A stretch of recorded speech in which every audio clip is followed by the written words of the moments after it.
परिणाम दिन सकिएनौँ भने तपाईँ हामी नालायक भएर निस्कन्छौँ। म यति कुरा भन्न चाहन्छु।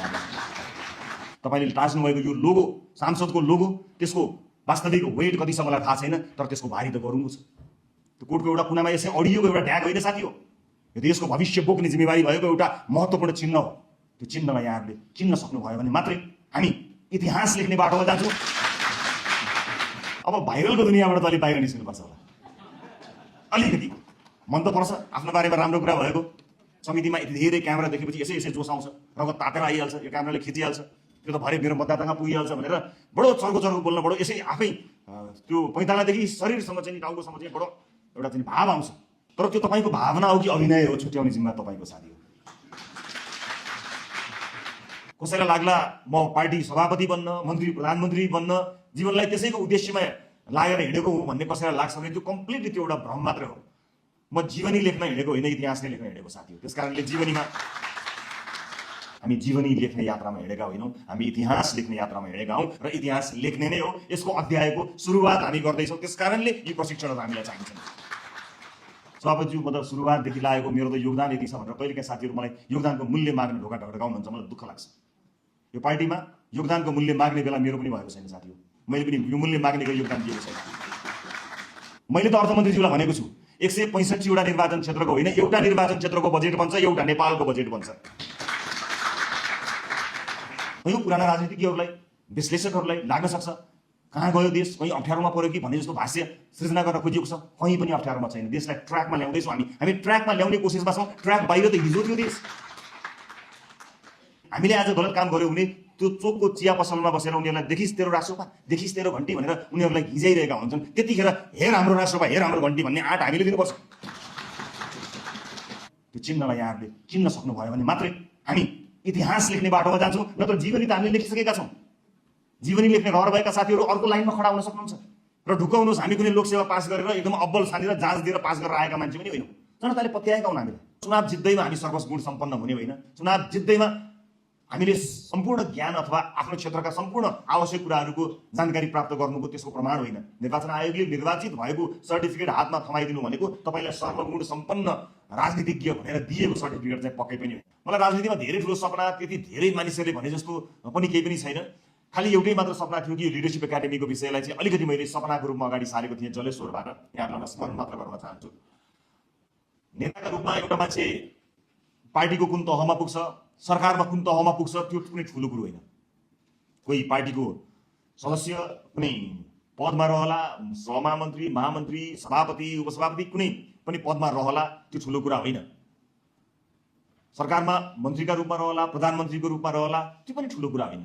तर मुलुकलाई कस्तो नेतृत्व दिँदैछौँ हामी, एउटा समाजले कस्तो नेतृत्व तयार गर्दैछ भन्ने कुरा अबको युगलाई आवश्यक पर्ने कुराका लागि लिडरसिप एकाडेमीको अवधारणा आएको। अर्थात् लिडरसिप एकाडेमीले हरेक तह र तबकाका नेतृत्वलाई आफ्नो सम्बन्धित ठाउँमा काम गर्नको निमित्त के कुराको आवश्यकता पर्दछ, राजनीतिक गुणभन्दा बाहेकका कयौँ गुणहरूले भरिपूर्ण हुन सक्यो भने मात्रै परिवर्तनमा योगदान दिन सकिन्छ। त्यसकारणले कसैलाई लाग्ला म पार्टी सभापति बन्न, मन्त्री प्रधानमन्त्री बन्न जीवनलाई त्यसैको उद्देश्यमा लागेर हिँडेको हो भन्ने कसैलाई लाग्छ भने त्यो कम्प्लिटली त्यो एउटा भ्रम मात्र हो। म जीवनी लेख्न हिँडेको होइन, इतिहास नै लेख्न हिँडेको साथी हो। त्यसकारणले मलाई जीवनीमा त्यति इन्ट्रेस्ट छैन। जीवनीमा इन्ट्रेस्ट हुने भए त कुनै ठुलो कुरो हुँदैन थियो। तर जीवनी लेख्नु कुनै ठुलो कुरो होइन। हामी जहाँ छौँ त्यहाँ उभिएर भन्नुपर्दाखेरि हामी इतिहास लेखिने ठाउँमा छौँ। तपाईँहरूलाई मैले भन्ने सन्देश पनि यही नै हो कि जीवनी लेख्ने यात्रामा तपाईँहरू हुनुहुन्न। जीवनी नै लेख्ने हो भने तपाईँहरू सबैको एक एकजनाको राजनीतिमा आएपछि मात्र होइन, चुनाव जितेपछि मात्र होइन, चुनाव जित्नु अगाडिको तपाईँको व्यक्तित्व नै आफैमा एउटा सफल जीवनी छ। म कयौँ यहाँ सफल साथीहरूको अनुहार यहाँ हेर्न सक्छु। आफ्नो पेसामा अब्बल क्षमतावान साथीहरू हुन्छ जसको जीवनी आफैमा गजबको छ। बेस्ट सेलर किताबै लेख्दा पनि तपाईँको हुन सक्ने जीवनी छ। तर म फेरि दोहोऱ्याएर भन्छु साथीहरू, हामी जीवनी लेख्ने यात्रामा हिँडेका होइनौँ, हामी इतिहास लेख्ने यात्रामा हिँडेका हौँ र इतिहास लेख्ने नै हो। यसको अध्यायको सुरुवात हामी गर्दैछौँ। त्यसकारणले यी प्रशिक्षणहरू हामीलाई चाहिन्छन्। त्यसका लागि केही कमिटमेन्ट चाहिन्छ। मलाई थाहा छैन मेरो यो भनाइले तपाईँलाई सोच्न कति सघाउँछ कति सघाउँदैन मलाई थाहा छैन। तर मेरो चाहना चाहिँ के छ भने यो भनाइले तपाईँलाई सोच्नमा काहीँ न काहीँ मद्दत गरोस्, काहीँ न काहीँ सघाओस् भन्ने उद्देश्यले मात्र म अन्तर्मनबाट केही कुरा बताउन चाहन्छु। जानेर नजानेर, रहरले लहरले, जे जस्तो कारणले भए पनि हामी आइ त गयौँ राजनीतिमा, चुनावमा पनि उम्यौँ। नेपाली जनताले परिवर्तन गर तिमीहरू भनेर हामीलाई ऐतिहासिक जनमत पनि दिए र हामी त्यो जनमतको सम्मान गर्दै संसदसम्म आइपुगेका छौँ। तर चुनाव जित्दैमा हामी सर्वस गुण सम्पन्न हुने होइन। चुनाव जित्दैमा हामीले सम्पूर्ण ज्ञान अथवा आफ्नो क्षेत्रका सम्पूर्ण आवश्यक कुराहरूको जानकारी प्राप्त गर्नुको त्यसको प्रमाण होइन। निर्वाचन आयोगले निर्वाचित भएको सर्टिफिकेट हातमा थमाइदिनु भनेको तपाईँलाई सर्वगुण सम्पन्न राजनीतिज्ञ भनेर दिएको सर्टिफिकेट चाहिँ पक्कै पनि होइन। चुनाव मात्र जितेका हौँ हामीले, अर्थात् सुरुवात मात्रै गरेको। सम्झिनुहोस् त, जब देशमा एकदलीय शासन व्यवस्था थियो, पञ्चायती व्यवस्था थियो, निर्दलीय शासन व्यवस्था थियो, त्यतिखेर आज हामीले बेला बेलामा कटाक्ष गरे तापनि ती राजनीतिक दलहरू, चाहे नेपाली काङ्ग्रेस भन्नुहोस्, नेकपा एमाले भन्नुहोस् अथवा विभिन्न कम्युनिस्ट घटकका दलहरू भन्नुहोस्, ती दलहरूले 30 वर्ष अनवरत सङ्घर्ष गरे।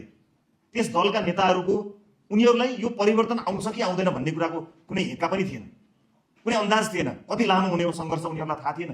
निर्वासित हुनु परेको थियो, आफ्ना कलिला बालबालिकालाई छोडेर कतै लुक्दै र भाग्दै हिँड्नु परेको थियो। पढाइको ठेगान थिएन, पढ्ने अवसर प्राप्त गर्नु थिएन, परिवारलाई के खुवाउने भन्ने कुराको सङ्कट थियो। परिवर्तन आउँछ कि आउँदैन थाहा पनि थिएन, तर सङ्घर्ष निरन्तर चलिरहेको थियो। उहाँहरूको जीवन जोखिममा थियो, भूमिगत हुँदै भाग्दै लुक्दै हिँड्नु परेको थियो। 30 वर्ष लाग्छ भनेर होइन, हुन्छ कि हुँदैन थाहा छैन। त्यस्तो शासन व्यवस्था छ, एकदलीय शासन व्यवस्था छ। त्यस्तो व्यवस्थालाई पनि चुनौती दिएर एक दिन होइन, 2 दिन होइन, 1 वर्ष होइन, 2 वर्ष होइन, 30 वर्षसम्म खाने ठेगान नभएको, बस्ने ठेगान नभएको, परिवारको ठेगान नभएको त्यत्रो सङ्घर्ष गरेर परिवर्तनको यात्रामा होमिएका थिए ती दलहरू। त्यस पछाडि सशस्त्र द्वन्द्व भयो। सशस्त्र द्वन्द्वमा माओवादी पार्टीका नेता कार्यकर्ताहरू, लडाकुहरू यो देशमा परिवर्तन गर्छु भनेर दौडिए, हिँडे। उनीहरूलाई 10 वर्ष लाग्छ कि 20 वर्ष लाग्छ कि हुन्छ कि हुँदैन कि केही कुरा थाहा थिएन, तर अनवरत रूपमा राजनीतिक रूपमा सङ्घर्ष गर्नको निमित्त हिँडे। ज्यानको जोखिममा लागेका थिए। कयौँ नेताहरूको टाउकाको मूल्य चढाइएको थियो। उनीहरूलाई थाहा थिएन परिवर्तन आउँछ कि आउँदैन, कहिले आउँछ भन्ने कुराको उनीहरूलाई हेक्का थिएन। तर ज्यानलाई जोखिममा राखेर जुन अनवरत सङ्घर्ष उनीहरूले गरे, जसको जेसुकै उद्देश्यता भए पनि, कुनै आस्थाका हिसाबले, विचारका हिसाबले हामी त्यहाँ सहमत हुन नसके तापनि परिवर्तनको एउटा बाटोमा हुमिएका ती राजनीतिक मानिसहरू, उनीहरूलाई थाहा थिएन के परिवर्तन आउँछ कि आउँदैन, व्यवस्थै परिवर्तन गर्न सकिन्छ कि सकिँदैन, यो फेर्न सकिन्छ कि सकिँदैन, प्रणाली बदल्न सकिन्छ कि सकिँदैन, उनीहरूलाई केही पनि थाहा थिएन। त्यस्तो सङ्घर्ष गरेकोबाट आएर राजनीति आज यस्तो ठाउँमा आइपुगेको छ कि हामीलाई त थाहा छ, हामीलाई थाहा छ चुनावमा जाँदा पनि हाम्रो बहुमत आउँछ भन्ने हामी सबलाई थाहा थियो। सब थाहा पाएको यति सजिलो सङ्घर्ष आजसम्म इतिहासमा दुनियाँमा कहिले पनि गरेको छैन, कसैले पनि गरेको छैन यति सजिलो सङ्घर्ष। हामी त्यति सजिलो सङ्घर्षबाट आएका हौँ। तर यो सङ्घर्ष यति सजिलो पार्नुभन्दा अगाडि जुन गाह्रो सङ्घर्षको यात्रा यो देशका राजनीतिज्ञहरूले गरे, त्यो जग त हामीसँग छ नि। राजनीतिका रूपमा, पार्टीका रूपमा हामी अलग हौँला, विचारका रूपमा हामी अलग हौँला, सिद्धान्तका रूपमा हामी अलग हौँला, तर मुलुकमा राजनीतिक परिवर्तनका हिसाबले खनिएको त्यो जगमा गरिएको दुःख जस्तो दुःख तपाईँ हामीले अहिले पनि गर्नु परेन, भोलि पनि गर्नुपर्ने छैन। अब 5 वर्ष हामीले काम गर्नुपर्नेछ।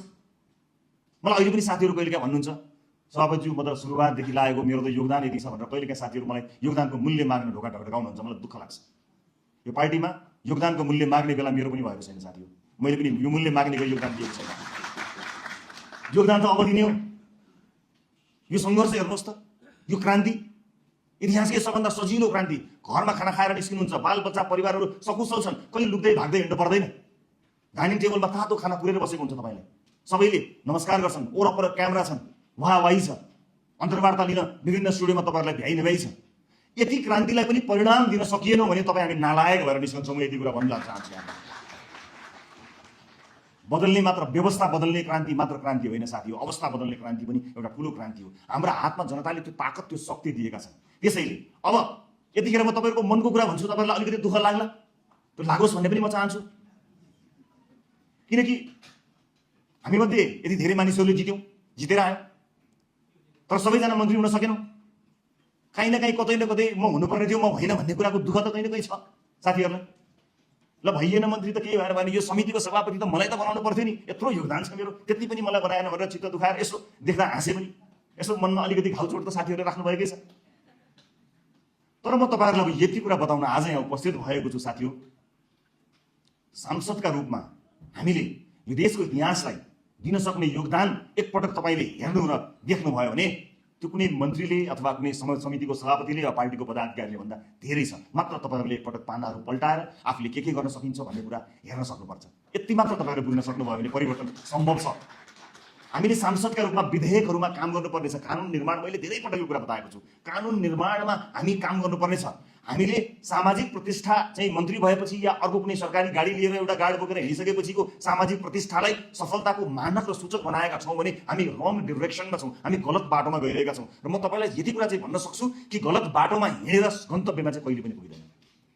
प्लिज मेक अ युटर्न, रङ बाटो एकपटक त्यसबाट फर्किनुहोस्, युटर्न गर्नुहोस्। अस्ति भर्खरै होइन हामी चुनावमा गएको साथी हो, घर घरमा हामीले कुनै घर छोड्यौँ हात जोड्न, साष्टाङ्ग दण्डवत समेत गऱ्यौँ, हामीले ढोग्यौँ, हात जोड्यौँ, नमस्कार गऱ्यौँ, मलाई एउटा भोट पाए त मलाई केही पनि चाहिँदैन भन्यौँ, हामी गिडगिडायौँ, हामीले हात जोड्यौँ जनताको। हाम्रो विनम्रता कहाँ थियो? कति विनम्र थियौँ हामीले, हामीलाई के चाहिएको थियो? एउटा घर पनि नछुटोस् है। घर दैलोमा जाँदा पर कति पर पुगेपछि त्यो घर छुट्ला कि भनेर कत्रो पिर थियो, कत्रो विनम्रता थियो हाम्रो। आज हामी त्यही विनम्रतामा छौँ। 2 महिना अघिको कुरा गर्दैछु, म 2 दशकको कुरा गर्दैछु साथीहरू, र म कम्पेयर गर्दैछु ती नेताहरूलाई जसले परिवर्तन आउँछ कि आउँदैन थाहा नपाई भोकै प्यासै आफ्ना लालाबाराको भविष्यलाई समेत परवाह नगरी देशको भविष्यका लागि लडे। हो, त्यसमध्ये केही भ्रष्ट भए, केहीले बाटो बिराए, यसका लागि करेक्सन गर्ने समय इतिहासले जहिले पनि दिन्छ। तर सिङ्गो इतिहासलाई बदनाम गर्न त हामी सक्दैनौँ नि। त्यो सङ्घर्ष र हाम्रो सङ्घर्ष सम्झिनुहोस् त र ढुकाउनुहोस्। हामी कुनै लोकसेवा पास गरेर एकदम अब्बल छानेर जाँच दिएर पास गरेर आएका मान्छे पनि होइनौँ। जनताले पत्याएका हुन्। हामीले एजेन्डा लिएर गयौँ, हामीले भन्यौँ कि हामी यी कामहरू तपाईँले भोट दियो भने हामी गर्छौँ है भन्यौँ। हामी हात जोड्दै घर घर पुग्यौँ, वृद्ध बाबाहरूलाई हामी सम्झायौँ, आफ्ना कुराहरू राख्यौँ, उहाँहरूले भन्नुभयो, मान्नुभयो। अब हामीले घर घरमा गएर गरेको बाचा पुरा गर्ने एउटै मात्र माध्यम भनेको के हो भने हामीले विधेयकहरूमा काम गर्ने। सांसदज्यूहरू, माननीयज्यूहरू, तपाईँहरूको ध्यान अहिले पनि म तपाईँहरूलाई बताउँछु। मलाई थाहा छ समितिमा यति धेरै क्यामेरा देखेपछि यसै यसै जोस आउँछ, रगत तातेर आइहाल्छ, यो क्यामेराले खिचिहाल्छ, त्यो त भरे मेरो मतदातामा पुगिहाल्छ भनेर बडो चर्को चर्को बोल्न, बडो यसै आफै त्यो पैतालादेखि शरीरसम्म चाहिँ टाउकोसम्म चाहिँ बडो एउटा चाहिँ भाव आउँछ। तर त्यो तपाईँको भावना हो कि अभिनय हो, छुट्याउने जिम्मा तपाईँको साथी हो। अब भाइरलको दुनियाँबाट त अलिक बाहिर निस्किनुपर्छ होला, अलिकति मन त पर्छ आफ्नो बारेमा राम्रो कुरा भएको। म पनि 8-10 वर्षदेखि मिडियाको मेन स्ट्रिममै छु, कतै कतै कहीँ न कहीँ कतै न कतै हराएको लुकेको छैन। त्यो लोभको केही अंश अझै पनि ममा नभएको होइन, इमान्दारीपूर्वक भन्दाखेरि रहिरहन्छ। लाइमलाइटको आशा, अलिकति आफ्नो कभरेज राम्रो होस्, आफ्ना बारेमा राम्रा कुराहरू भन्ने कुरा, त्यसको आशा र अपेक्षा राख्नु स्वाभाविक हो, त्यो स्वाभाविक रूपमा रहन्छ। तर यसको अर्थ यो होइन कि हामी हाम्रो मूल कर्मबाट विमुख बनाउँ। हामी लोकप्रियताको आडमा जनताको मुद्दालाई छायामा पार्ने त्यो दौडमा त कतै छैनौँ। हामीले चाहिँ सोच्नुपर्छ र हामी यो 5 वर्षका लागि अथवा 6 वर्षका लागि अर्को चुनावका लागि भनेर होइन भनेर मैले अघिल्लो पटक पनि यहाँलाई भनि नै सकेको छु। यसैपटक परिणाम दिनुपर्नेछ।